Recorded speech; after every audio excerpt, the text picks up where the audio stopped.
Oh yeah! Skull flowers, baby! Metal Lords! Woo! Alright. Okay. Woo! Alright. Metal Lords, huh? I'm very out of breath after that, but we're here. We're back, and we're in action, baby. The new comedy movie Metal Lords just came out on Netflix, and I'm here to tell you if you should watch it or not. This one's a doozy, so let's get right into it with the good. Okay, so just to get this out there, I did not initially have high hopes for this movie. While it seemed like it'd be fun, it didn't seem like there'd be much more than surface level comedy. However, I found myself laughing out loud numerous times while watching this movie. This film utilizes the sort of awkward and cringy comedy that I love. The director and the entire cast are not afraid to let you sit in silence after a character says something extremely awkward or cringy. I would say a general comparison to this style of humor would be like Napoleon Dynamite or Superbad. This is absolutely my type of humor, and the cast played this off incredibly. And that's another part of what made this movie so enjoyable for me is the cast. They actually look and act like high schoolers. It seems like a lot of films and shows will try and get you to believe that people in their mid to late 20s are actually high schoolers, but this show had enough faith in its cast to actually hire stars that fit this demographic. And dude,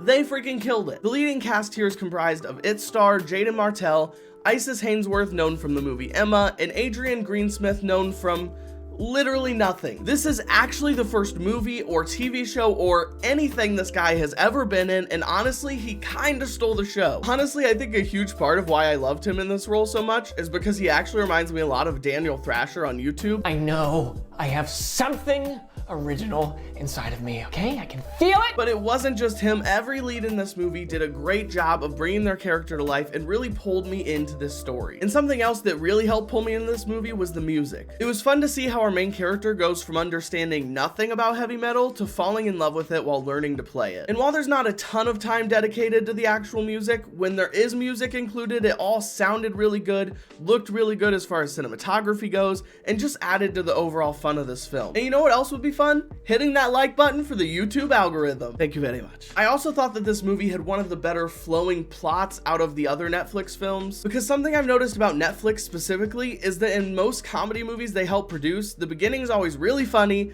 then you start getting into the conflict and the humor is basically forgotten and swapped for drama, and then towards the end you'll get a little bit of the humor back. This movie did not follow that trope. The humor level was at 100% the entire way through, even when the main conflict came into play. And there was conflict and there was drama in this movie, but it was all surrounded by comedy, and they kept it rolling with the laugh out loud moments. And I think a huge part of this has to do with my next point as well, which is the story itself. And once again, unlike so many other teen comedies that have been coming out lately, this movie has something different to its story. The storyline in this was so basic and minimal that not only did it leave so much room for humor, but it also made the movie feel more genuine to me. This entire movie is just about a couple of kids who want to win the battle of the bands with their heavy metal group. While there's a little bit of relationship drama sprinkled in there, it never overshadows the main plot, and honestly, it's way more what high school looked like for me than these other teen dramedies coming out recently. I feel like for a lot of people, when you look back to your high school days,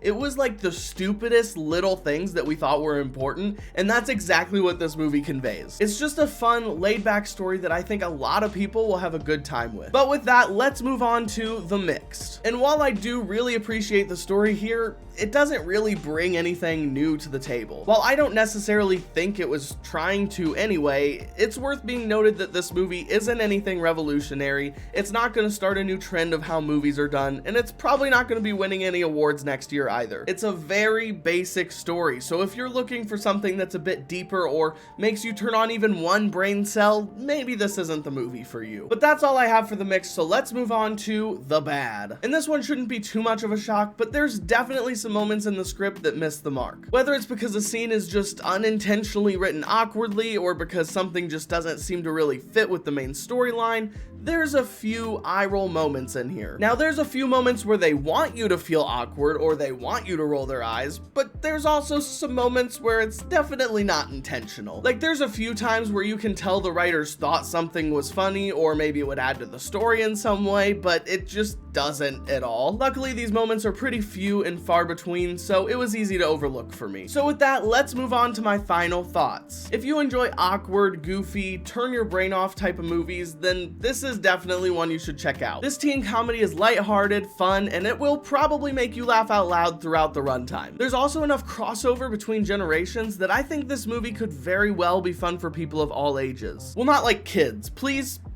please don't let your kids watch this. It is not child friendly at all.